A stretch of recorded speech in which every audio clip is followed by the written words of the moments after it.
Looks like it's going down. All persons must temporarily leave the park. At 1 a.m. on November the 15th, 2011, New York police officers in riot gear surrounded a tiny section of Lower Manhattan.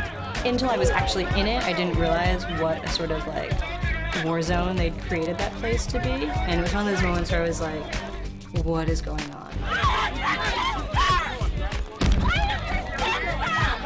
Zuccotti Park had grabbed the world's attention as the symbolic hub of Occupy Wall Street, a people's movement that had set off a chain of rage against the country's political and financial elite. But after 60 days of protesters defiantly occupying land in the heart of the world's financial capital, authorities cracked down.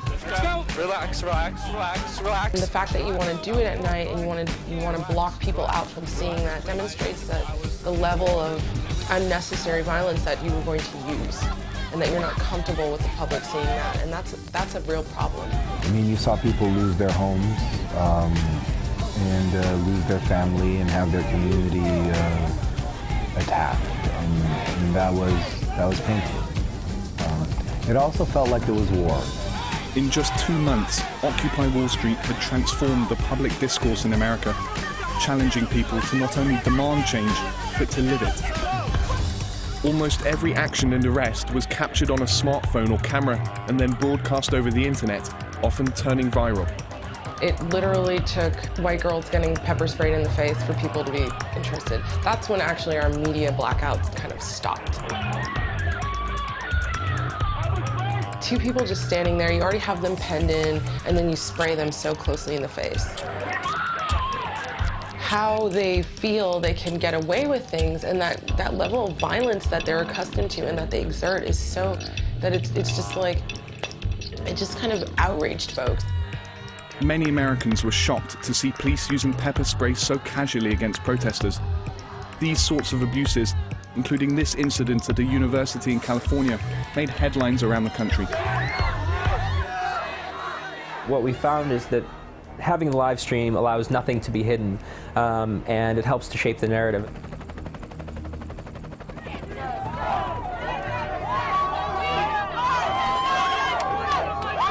On October the 1st, the NYPD arrested 700 protesters on Brooklyn Bridge. They made it almost impossible for any vehicular traffic to pass. The largest mass arrests New York had seen in decades. Police say they warned the protesters not to disrupt traffic.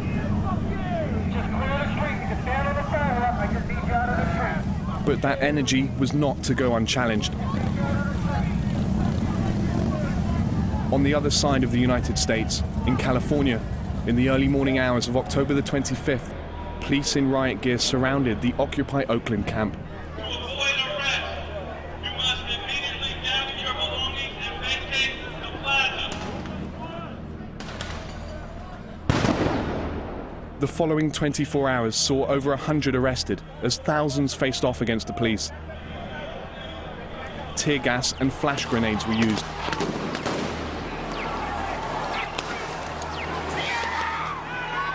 That night, Iraq war veteran Scott Olson was severely wounded. Videos of the violent crackdown were broadcast around the world. What happened? What happened? He got shot.